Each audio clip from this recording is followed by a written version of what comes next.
Happy Valentine's Day, everyone.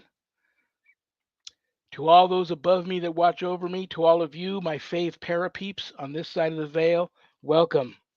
We are live on the United Public Radio Network, UPRN 107.7 FM New Orleans, and we're being live streamed everywhere podcasts live, so we're not hard to find. This is Father Shawn's Paranormal Ministry.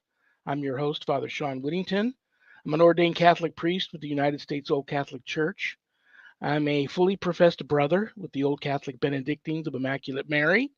I'm a team member with Society of St. Benedict and co-founder with my wife of ghostbegone.biz. If there's anything you want to know about my wife and I and our ministry work, go to our website. It's all there. My books.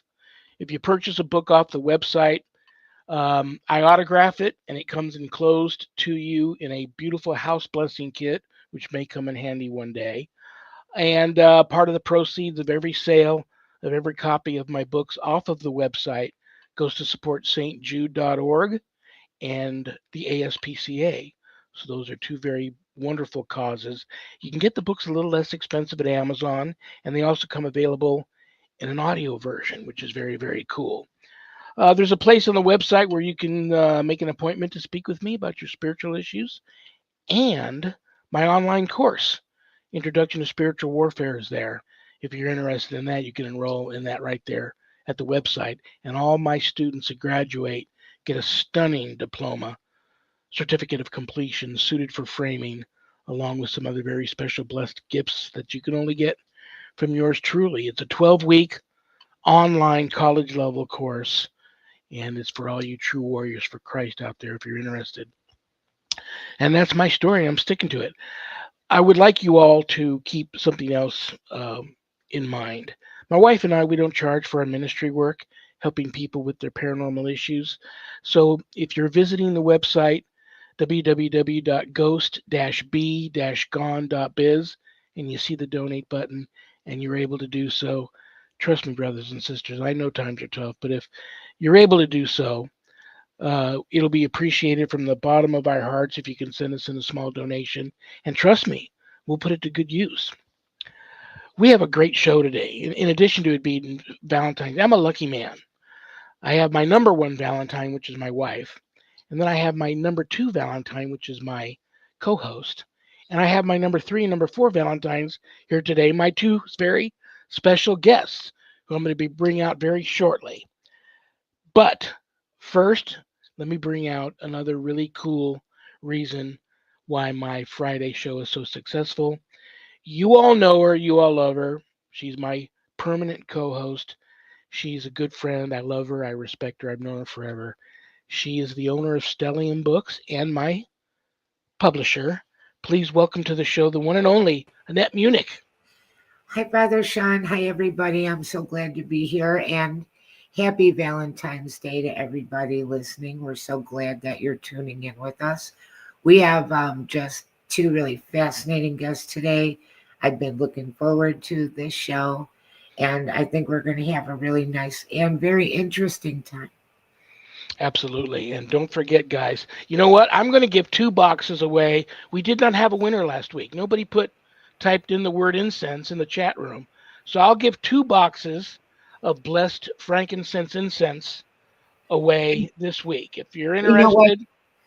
I think before we sign out, we'll mention it again for people that came in late, because I think that's what happened. They cool. Came in after you said it, after the show opener, so we could mention it again. So you look very pretty today. Do you have any plans to be breaking any hearts on St. Valentine's Day today? Like I said, they break their own hearts. Well said. In other words, no. Well said. But it's going to be a nice day. We're going to I lucked out. I actually spaced. It was Valentine's Day, and I caught myself because we had a bad rainstorm. We hadn't had rain here in like over 200 days, so we had a bad rainstorm the other day, Thursday into Friday, and today this morning, and I discovered we had a bad leak in our ceiling in the kitchen. So that was fun, putting taking everything out of there and putting pepper all around and stuff. So I scheduled a guy to come today to look at it, but I realized, oh no, Valentine's Day, and I know Sharon will probably have something planned for us, so I had to cancel that. But I'll try and get the guy back here next week because we've got another storm coming next weekend. So the struggle is real, sister. We've had really bad weather here too. I'm in Oklahoma, just south of Tulsa. It's been kind of a really long, dreadful, colder than normal winter.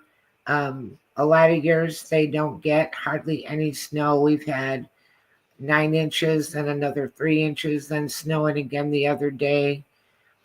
It's usually a high of 50 in January and 55 by mid-February, and we're just barely struggling to get to or above freezing a lot of days. So it's been kind of rough.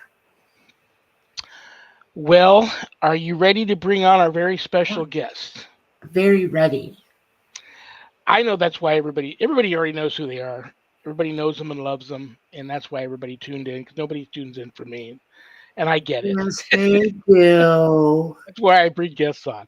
Yes, Um, they the do. other one happens to be the editor-in-chief of Paranormal Underground magazine, super cool lady, and the other one is her paranormal partner in crime, very gifted healer, psychic, and author, and together they co-host Mindful Mystics podcast, which I've already gotten many people reaching out to me this week wanting to make sure we mention that and find out when they're coming back, when people can see them, and where people can see them.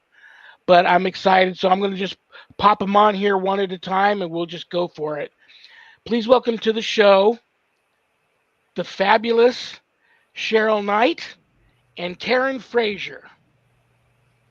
What are you guys doing? Hey, we're doing good. So, people just right off the top, people wondering when we're coming back. Like this month, the problem is that we forgot last month. Okay, whose fault was that? Mine, because I had a vacation scheduled late at the very end of the month, and I also was traveling out to the Edgar Cayce Center in Virginia Beach for a Ooh. conference, and so I was busy. And by the time we realized we needed to get the podcast done, that's gone. Well, listen, while we're on that topic, I'll let the two of you pretend for a few minutes that this is a episode of Mindful Mystics podcast. And I would like to know how you two, because you guys are on both different ends of the United States, how you two met. You're both as different as you are alike, and you make a great team. I've been on the show as a guest. I had a wonderful time. Cheryl did a wonderful. In fact, my wife fell so in love with the article that Cheryl did on her and I in her magazine Paranormal Underground that Sharon uses it as her profile pic. Nice. So the cover of that magazine. So talk amongst yourselves on how you two met and what makes you guys such a great team, and then when the show's going to be coming back. Cheryl, are you taking notes so that you make sure that we answer all the questions? How did you know that, Karen? Look, so Cheryl and I have been friends for a long time. And she's actually originally a California girl, and I'm a Washington State girl. I live here in Western Washington. And we met through our interest in the paranormal. And we discovered very quickly that we're both writers and editors working in similar but different jobs. And Cheryl started Paranormal Underground magazine in 2008. And she asked me to write for her. And I said, I'm sorry, I can't. It's soccer season. Because I was a soccer mom. And then I started writing. As soon as soccer season was over, I joined her. And the rest is history, right, Cheryl? And we have been together many times, by the way, in real life. We've gone to Sedona twice together. I flew out to Tennessee to see her. We do stuff. And I think, though, Karen is leaving out the part that I think that she didn't really want to take the time to say yes to me originally when we first started. What was it, in 2008? I think it was soccer season. Yeah, right. You're like, why is she asking me? Yeah, but then luckily my luck changed and I didn't let Karen go and I kept asking her and she finally relented and said yes. And then the rest is history. Now it's 2025. Oh my goodness. Look, every soccer mom ever who is watching this podcast absolutely understands why I said no when it was soccer season. I was a soccer mom, and I understand. I like to tease Karen about this, that she turned me down originally. And I just, yeah. And I wouldn't be doing my job if I didn't say you guys have a third co-host who's not with us today. If you'd like to give him a shout out and tell where he fits in with like you two. Chucky G. Chucky G is our third co-host, and he does both shows. We do Mindful Mystics and Paranormal Underground Radio, which we just brought back from a long hiatus. And the three of us do the shows together usually. Sometimes somebody's busy and we alternate or something like that. And Chucky G is also a psychic, and he also does a lot of healing work with his clients. And you can find him online. He's got a website, and he's on Facebook, and I really recommend both him and Karen if you need to reach out to somebody for any help in those areas. Very, very cool. Before I let Annette at you guys, let us know, let everybody out there that reached out to me wanting to know when the next episode of Mindful Mystics is coming out and where they can see it, and then when the next episode of Paranormal Underground Radio is coming out and where they can see that. Well, what a great question, huh? We don't have it on our schedules yet, but we have to do it like in the next couple of weeks. Very cool. But it's coming back. Yeah, absolutely. I just got back from vacation, so go to our main starting point is Podbean, but we're available pretty much on any podcasting site. And so you can search Paranormal Underground Radio, and that's our main tag. And you'll find both shows on those sites. You also have a wonderful website. I think it's paranormalunderground.net. That's it. Yes, that's where we host the magazine. That's a great website. And so please visit us. You can email us, or you can even get the magazine for free if you like to read paranormal magazines via PDF. And it's such a high quality magazine. Look, I would love to claim it was me, and it used to be. I used to write for the magazine, but it is all Cheryl, and she manages and controls and handles all of that and does such a top quality job. It's very professionally done. She gets great writers. She works her tail off on the magazine, and she does a fabulous job with it. Oh yeah, when I first saw it, I was like, oh my gosh, I'd love to be in that magazine. There's no way there's no way they'll ever have me in that magazine. And I reached out and pretty much begged Cheryl into submission, and I'm telling you, she did a wonderful. I was beyond pleasantly surprised, and I wasn't even surprised. I knew it was going to be a knock it out of the park job that she did on it. But like I said, my wife fell so in love with the magazine, that article, and the cover, and she actually uses the cover of that edition that has me and her on the cover as her cover photo on Facebook. So thank you so much for Cheryl. That was just great. Cheryl, how does anybody like us in this crazy thing that we call the field of paranormal research or psychic phenomena or whatever it is, this thing that we do, if they're interested, if they think they have something that would interest you and you would want to put them in the magazine, how can they reach you? Yeah, first of all, our writers are really the base of our magazine, and our editors, and so we couldn't do it without them. And we made the magazine. We used to sell the magazine via PDF or an annual PDF subscription. Now it's all free because we basically decided we've gone back and forth, free, not free, free. This is frankly, we do this in our spare time, and so we do it because of the paranormal, because we have questions. Passion project. Yeah, and a lot of it is about sharing the information. Okay. And now, 15 years ago, I was embarrassed to say that I did this in my spare time with my family members, let's say, or with my friends. But now I think that even in this, 10, 15 years, the acceptance level of being able to talk about this publicly has grown so much. And now I tell anybody I talk to, that we do paranormal investigation, that we have a magazine, that we have a podcast. And so that was my own hang up, obviously. And it probably shouldn't have been, but I'm very grateful to be able to do this in my spare time. And I want to thank everybody who's involved, but we like to share knowledge. And so if anybody listening, watching wants to email us, they can. paranormalunderground@live.com or editor@paranormalunderground.net. Either one works. And, you know, if you want us to feature you, tell us why. We get a lot of great features. Yeah, be on the podcast. Tell us. We do woo people on Mindful Mystics, and we do paranormal people on Paranormal Underground. So. Yep. So just email us. We love to hear from people. If you want to share a personal experience for the magazine as well, we love that. It's all about an exchange of knowledge. Very cool. Well, before I get to that haunted doll that's behind you, Cheryl, in that room, you could just stick your hand in a bowl of all the topics that I threw in there for today. Every topic you could do a whole show on. I know we don't have a lot of time. So I'm going to actually hand it over to Annette to chat with you guys a little bit. I know she's got some wonderful questions she'd like to ask you guys. And, Karen just mentioned Edgar Casey, and I love him. I'm a huge fan. I put castor oil on everything. I got everybody around me putting castor oil on everything. But, he was just such an amazing person. And like Albert Einstein said, that everything is energy, and that's the door to all of this.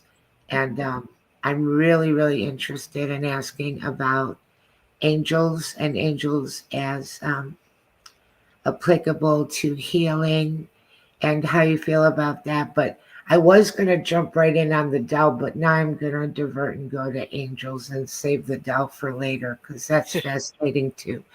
But I'd love to hear your thoughts on angels. Every night before I go to bed, I do the Archangel Michael prayer, and then after that I say, Archangel Raphael, please let me sleep in a bubble of your healing and protection. And I think that, yeah. So I was invited. I was lucky enough. First of all, I want to mention Edgar Casey, just so because a lot of people don't know about the Edgar Casey Center. I've taught there a couple of times now. I've taught with them 3 times. It's in Virginia Beach. They offer incredible programs. It's called Edgar Casey's ARE, the Association for Research and Enlightenment, I think. It's ARE. Anyway, if you have the opportunity to go there, please do. They give the best. So I was there last weekend or 2 weeks ago teaching at a energy healing conference. And then I've also taught psychic stuff and I was there a few years ago teaching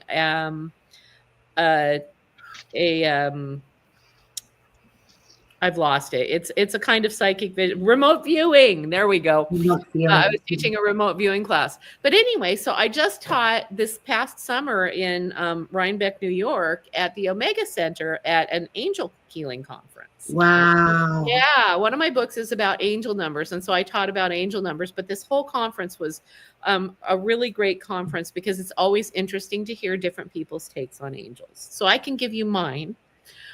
Which is that I believe that angels are, I believe in them. Obviously, I wrote a book about angel numbers, right? But I also believe that whether it's an angel in a Christian faith or a spirit guide like I believe in them, or even just somebody who's a humanist who believes it's their higher self or something else, I believe that it's all the same energy. And I believe what it is this divine higher guidance that we receive from the universe. And we call it different things based on what our learnings and what we've experienced. And I absolutely believe that our higher guidance communicates with us through things like angel numbers, or just through intuition, or through experiences. I've seen incredible experiences that people have had where they've met with someone who helped them at just the right time, and that person disappeared, or things like that. So for me, angels are really this higher part of ourselves, the higher part of our spirits, what you might call God, or any of those things. it's all the same energy, and it is gifts that are sent to us to help us navigate these very challenging things we do in our human bodies as spirits walking around in sacks of meat. I love that. And, I think that, and I have a lot of angel stories, and I love to hear other people's angel stories. And the world is just full of little miracles, but you have to have your eyes open. I had one, I believe was an angel experience. I was talking to Father Shawn on the phone, and we were talking about, new things that we wanted to do and something coming up. And I looked down and there was a white feather on my leg. I love it. I just Isn't heard it cool? somebody else just told almost a very similar story today to me. I also don't believe in coincidence. No. So, But what people don't understand, I think, is that you have to ask, because angels are our communicators, intercessors, but you have to ask. And, well, you have to be develop that. open. Right. Be open. And I think sometimes after you pray or you ask, there's little validations that you might catch that are really, they're wonderful. They're just Yeah. fabulous when you experience that and you feel like, oh, they heard me. They Yeah. heard my prayers, they're around me. Or it could even be the spirit of a person or a relative that can be doing that as well. 100%. So Cheryl can vouch for this. When I started writing for Paranormal Underground, I didn't believe in any of this crap. I mean, yeah. Right. I mean, clearly here I am, like I'm teaching at the Edgar Cayce Center and I'm teaching about angel, right? So clearly that's not true anymore. But I wrote everything from an incredibly skeptical perspective. At the time, I was agnostic, at best, possibly atheist, and just very in my brain and very reasoned. And I had a series of experiences. That Cheryl was privy to all of them. I had a series of experiences that led me to understand that I always defined, and I wrote about this over and over for Paranormal Underground and in the blog and everything else. I always defined that faith was the primary struggle of my life. That I struggled with faith and I just couldn't find my way to it, even though I was raised a Christian and in the church. And I had these series of experiences, and some of them were ghost experiences, and some of them were psychic experiences, and some of them were angel and angel number experiences. We don't have time for me to tell you all of the experiences that I had. But what I came to realize is that I had faith all along. I was just looking to believe in the wrong types of things. I thought faith looked different than it does. Yeah, Karen, you come a long way since we met. As have we all, I'm sure. But yeah, Karen's right. It was literal, like you thought of it as crap, kind of, right? Like, Yeah. So you've come a long way. And I like that a lot of the things that you're saying about angels being subtle, maybe sometimes not so subtle, but you have to be open to it. I really believe that you have to. And sometimes it'll happen and you're just not seeing it. You're not open to it. You're not able to see it even when it's right in front of you. So I think coming from a point of being open to experiences and whatever that might be. Personally, I'm not sure if I've had an angel experience, but I've had a couple of encounters that might be. I don't know. I've seen energy orbs hovering over my daughter's crib on multiple occasions. This was, many years ago. Multiple occasions, and it was a protective energy. It wasn't a scary orb. It was like not a little orb you see on TV. It was an orb, a big energy orb of light, pulsating light energy. It felt very protective. Another time, I feel like I've had that little voice say something to me and literally save me, like save me. Like I might have been the next minute not here anymore because let's just put it took the wrong step, right? And so I think that there's a lot of uh, angels, guardians, our higher selves. There's many different things that we're working with here in our human existence. And I think it's just being able to accept it and be open. So that's kind of where my perspective is. And I think that when I debate that, not debate, when I discuss this with my friends or even acquaintances, sometimes I'll get pushback. Well, if there's angels and there's guardian angels, why did this bad thing happen to me? And so then we get into a further discussion of, well, just because they are angels or whatever you want to say, your guardian or whatnot, I don't believe that they're here to make everything 100% okay. Like, we're living our lives, in this existence, and they're not here. They're here to guide and not save us. Yeah, I feel like I was saved, but I had free will. I could have made that step and I chose not to because something nagged at me not to do it right in that moment. And so we have that free will, and bad things happen and it sucks. Yeah. But we can choose our path. And so angels aren't going to just magically cure all of our problems, but they guide.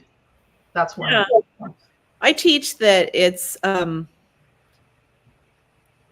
that our experience here is not the things that happen to us, it's how we react and respond and learn and grow and change and reach out to others and all those things from those experiences. So those experiences are probably going to happen to us 9 out of 10 times. They happen. Stuff happens. People die, people get old, people get sick, all of those things. But it's how you live within those experiences and what you do with them that is really what matters. And, we get so caught up in the stories we tell ourselves that we may have an experience that we tell ourselves is a bad thing. Like I was telling myself, for instance, that my lack of faith was a bad thing when really it was just a thing, right? Mm-hmm. And my story was blocking me from hearing the guidance that was telling me, helping me navigate this thing. And so we get so caught up in these stories and things that we react in the ways that we're conditioned to react versus the ways that we could truly react if we step back and let our souls sort of step in and help us. Cheryl and I have a lot in common because my father told, he wasn't baptized till a few years before he passed over. But he was his whole life a God-fearing man, believed in God, Jesus, our Virgin Mother, and all of that. But he told a story. He didn't believe in ghosts, never talked about them, but he believed in angels because he would tell a story about how one saved his life during World War II when the ship he was on was sunk and he went into the water. And then many years later, I've had what I believe is my guardian angel, who appears to me as like a very young Susan Sarandon from like Rocky Horror Picture Show type age. True story. And both times she appeared to me, she saved my life, once from drowning and once from a severe car wreck. So here's another thing I want to throw out there at you guys. Like my father started believing at the very end because he had a guy that he grew up with from they were very young in Oklahoma, grew up, knew each other all their lives. His friend went into the Army, my father went into the Navy. When Pearl Harbor was bombed and overseas it was going nuts and the Japanese were invading everywhere, my dad went to visit my friend at a hospital in the Philippines where he was dying because he had his legs blown off by a grenade accident. So here my father couldn't take his friend with him and everybody was being ordered to leave the island because the Japanese were on the way, and he had to say goodbye to his friend right then. And then on that very ship, he had an assistant that he had known for years. My dad was a chief and a radio man, but he had an assistant. And when the ship was going down, my dad remembered that he had left something of great importance in the radio shack, but he was hurt and couldn't get back up there, and the guy offered to go up there for him. My dad said no, But then my dad said, no, you better go up there and get that. We need to take this with us. Soon as the young man went into the Radio Shack, a kamikaze pilot came through and took out that whole section of the ship and killed that young sailor. So my father was haunted by both those instances his whole life. But he told me at the very end, around the house even, just as months before we had to put him in hospice, his friend would come and visit him, and this young sailor would come and visit him. Now, that might be the spirits of those two individuals, but I also think there's misidentification a lot. And I think sometimes your angels will come to you as things that you will welcome seeing and open up to help you make this transition over. Thoughts? I agree. I think that they come to us in any way that we are willing to receive. A lot of times it's in dreams, right? Because we're asleep and our defenses are down. So I always tell people, pay attention to your dreams. A lot of times it's a person who comes up and starts talking to you, and you have a conversation that means something other than, that means more than just a casual conversation with a stranger. Sometimes it's something that happens. Sometimes it's a visitation. It's all of those things. And so I agree with you. I think that they come to us in the ways that we are open and willing to receive. And because we all have these different beliefs and stories, some of us may not be willing to receive one thing, but we would another. So clearly, obviously, I would receive a cat, as you may have noticed a moment ago. Yeah. I've gone on record and told people before many times that some of the most haunted places I've been in have been churches. And now you hear a lot of stories. People have say, I saw the ghost of this priest at this church, or the ghost of this nun, or other people that were once there and then gone. I think still misidentification. I think some of these people that are there but then gone in these churches are in fact angels, I believe. I think they're everywhere. And that's right. You've got to ask for their assistance when you need it. Yeah. You know, And then be open.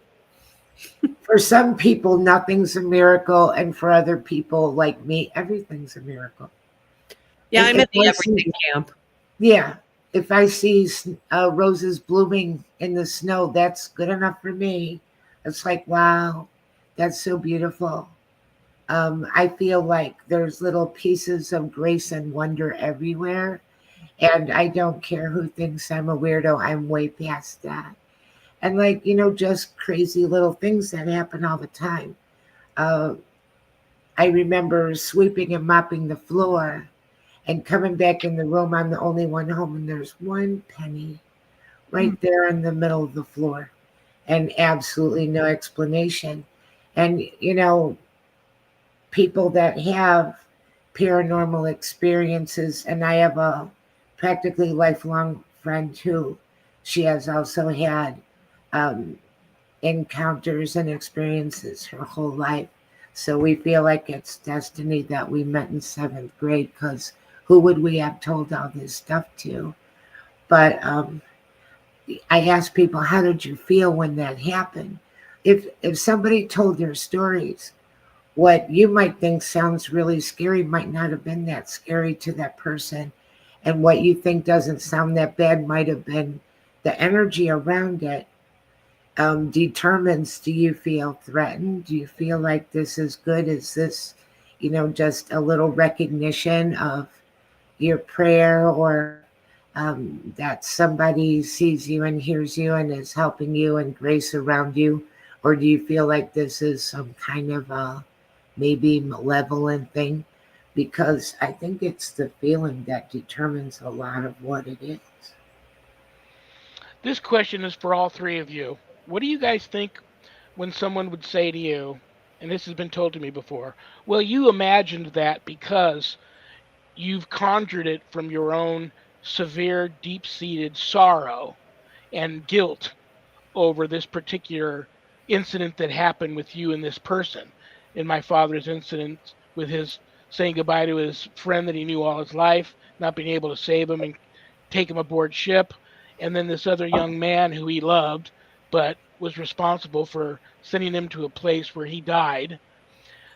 Do you think some of that happens more than we know, that maybe our own mind sometimes creates these things out of severe, deep-seated guilt and sorrow that we've felt and experienced with those people? Well, without being a psychologist or psychiatrist, it's hard to say. But I think you can go inside yourself and you can pray and you can ask and you can wait and see how you feel. And, look for a validation that way through your own heart space and your intuition. But other than that, it's not provable one way or the other. It's so theoretical. So if that seems right, then maybe it is. Then ask for healing of your inner child and healing of, your trauma wounds and everything like that. But theoretical. There was a famous experiment called the Philip experiment, which I'm sure you've heard of. Yes? No. I have not. Okay. So the Philip experiment is basically an experiment in something called tulpas, which is creating your own entity. And a group of researchers, I can't remember when it was, but it's been a while and nobody has repeated it. I would love to repeat it, by the way. They got together every, at a regular time, the same people, and they decided that they were going to create an entity. And they named him Philip and they gave him a backstory, and they had this seance kind of thing every time, basically making Philip up. And eventually Philip started appearing with this backstory and all of this stuff. So they had basically created this thought form by their intense concentration over weeks, months, however long it was, to create this this thought form, which is what tulpas are, right? They're thought forms that you put out into the universe.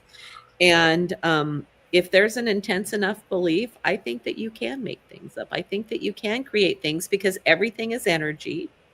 Thoughts have energy, words have energy, beliefs have energy. The whole universe is made up of energy. Your energy, I'm energy, we're all sitting on energy, right?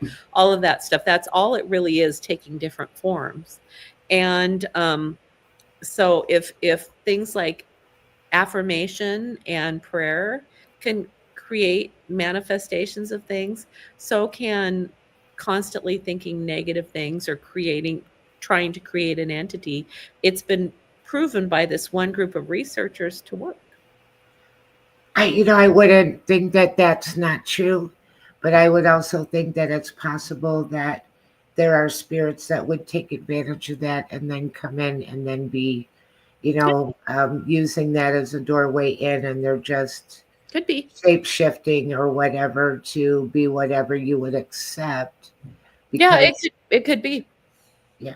Yeah, and a counterpoint to Karen's point, and I do believe that it is possible. Karen said I agree that it could be possible, that you're creating that. But I also counterpoint, because you're so connected to this feeling, it actually is opening you up to the connection, to possible connection to that spirit. I think that that's also possible. That yes, it could be created in the mind, but yes, it could be a legitimate spirit encounter because of your emotions tied to that event. It actually opens you up to that experience, even if you're not trying to open up. It just happens. Possible, I think. Yeah, I agree. And honestly, if you look at the Philip experiment and you look at it in a totally other way, they could have just, maybe this spirit somehow came through to one of them, and that's how they wound up creating this spirit, who then started interacting with them. Have you ever had an experience with a doppelganger? I know someone that's dealing with that. No, I have never had one.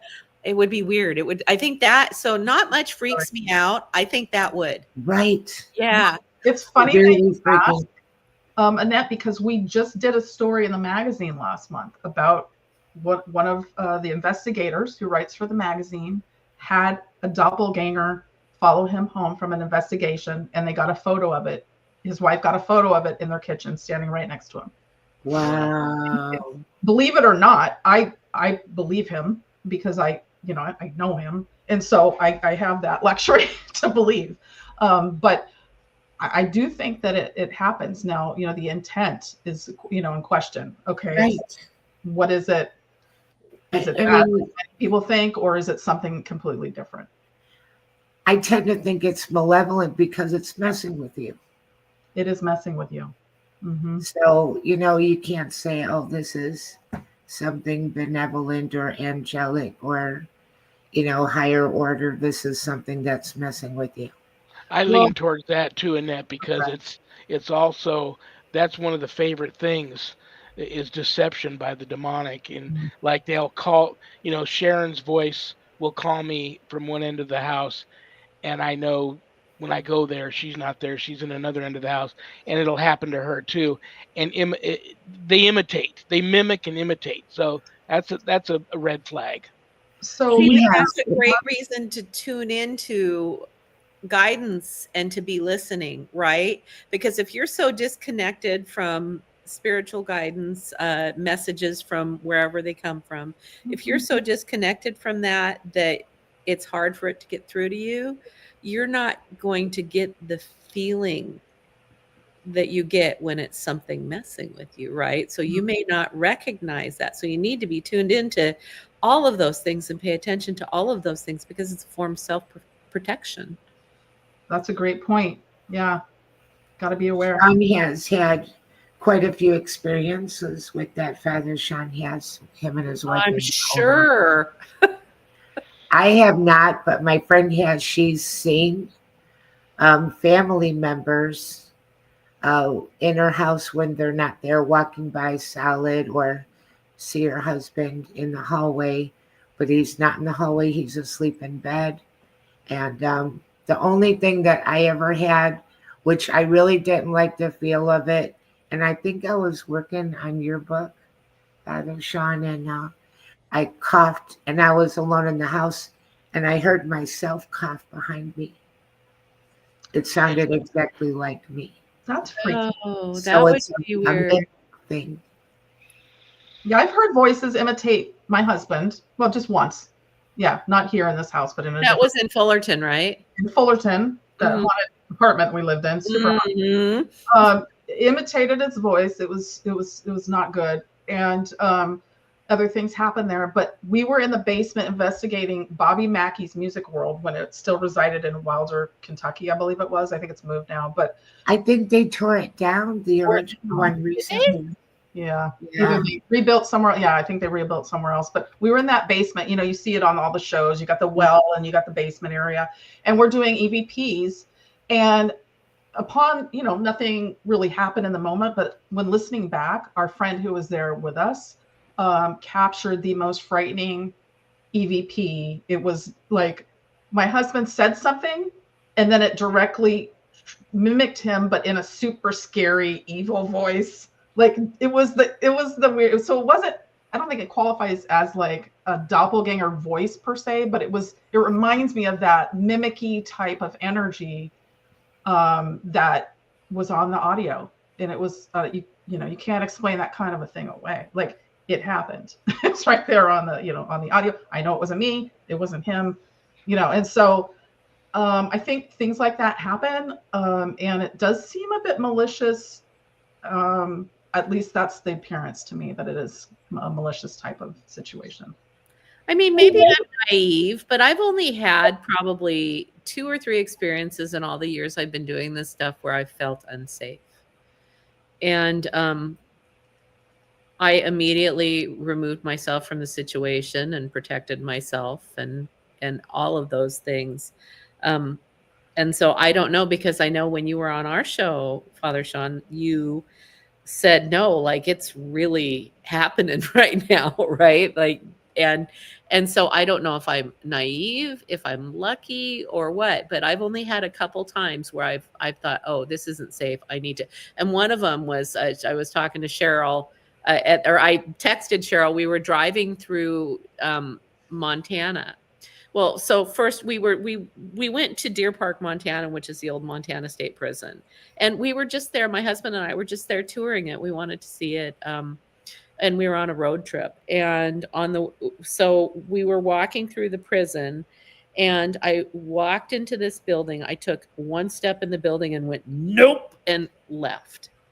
And felt like, I mean, the only way to put it is oppressed for hours for the rest of the day. And I was snippy, and I'm never snippy. I was on vacation. I'm not snippy on vacation. I mean, and so I realized something was with me. And so I did my things to kind of clear that. And I was fine the rest of vacation. So 2 years later, Jim and I were just driving through Deer Park, Montana on our way back from, we were driving home from South Dakota. We had COVID. So we were driving home and living on meat sticks and Kind bars because we couldn't stop anywhere. From Seattle to Seattle from South Dakota. It's a long drive, long haul. And as we were driving through Deer Park, just because this was our fastest way home along I-90, as we approached Deer Park, we were listening to my iPhone, which was playing music. And it started, as we approached Deer Park, it started getting glitchier and glitchier and doing stuff that my iPhone has never done. It would skip songs. It would go through like 2 words of a song and go to 2 words of a song and go to 2 words of a song. And Jim said, do you think this is related to the last time we were here? And I thought, oh, crap. And so I did my protective things and we were fine, which is good because I was sick. So it could have not gone as well for me. But I texted Cheryl and I said, this is happening. What do you think? And she was like, oh, that's something happened. Yeah. So I don't know, like, do they know me now or something? What is that? I think so. You asked, do they know me now? And I think that would fall under the category of attachment. And under the category of attachment, I feel obligated only because she's been staring at me on camera here for the whole show, is the young lady sitting behind Cheryl. Yeah. And I think we should talk about her before Cheryl gets a really hard time after the show. She's Cheryl's doppelganger doll. I sent her to Cheryl because she looks like Cheryl. So they tease me because they think that Bettina looks like me or I look like Bettina. Mother and daughter, mother and ghost doll daughter. Yes. Bettina is here in back of me for the show, but she lives in our guest room, which is empty, 90% of the year. Unless I'm visiting. But she gets her own room. But she's a haunted doll that Karen sent to me because we were doing a haunted doll experience at the time. And this could be like 10 years ago. I can't even remember at this point. Probably 10 years. So Karen had acquired numerous haunted dolls, and you had a lovely collection at your house. And we wanted to do an experiment where she would send us each of us in this experiment a haunted doll, and we would see what would happen and write about it and do a show about it, put it in the magazine and all this stuff. And so I got lucky and got Bettina. She's a sweet little doll. And we haven't had a lot of activity, although we have heard some things from time to time that lead me to think that Bettina might be haunted. Actually haunted. Yeah, I kind of thought when we were doing it that it was bunk and that, like kind of the Dybbuk box was super popular around that time. Yeah. And so haunted objects were selling big on eBay. And so I had one for me, one for Cheryl, one for Chuck, and one for Nancy Laporta, right? Wasn't that the other one? And so all 4 of us had one. And Nancy is a psychic who lives in Virginia Beach, actually. She may not anymore, but that's where she lived at the time. And so I sent one to each of us. And I think that I think Bettina is, but she's like sweet. She's not. And then the one that I had, which I have since passed on to somebody who wanted it, is she, like my husband works at night and my son was in college. So I'm sometimes home alone at night and the doors would slam in the house. And so I actually think that maybe some people are actually genuinely selling haunted things on Facebook. Buyer beware, or on eBay. So buyer beware. Some of them might actually not be bunk. Oh, so it was listed as haunted dolls? Yeah. And you bought it? Yeah. Wow. Yeah. Brave person. I would not buy a haunted doll. I thought it was BS. I thought they were lying to make money. That's what they say about FAFO, Karen. Yeah, right. Well, I mean, but so the one that's with a friend of mine now, the one that I sent to a friend of mine, he has her enclosed in a case and has protective stuff around her, and it's fine. So, yeah. Well, she looks. What am I going to say Uh-oh. here? Wait. Uh, Should I be scared actually? you see, let me look at my camera. How's my dream catcher? Would you like her to come closer? Well, when we started talking about her, I got really cold, and then I Uh-oh. like to look at my camera to see if the dream catcher that's hanging above my head in my room is swaying or swirling, Okay. and I can't really tell. See, does she not look like Cheryl Jr.? She does. I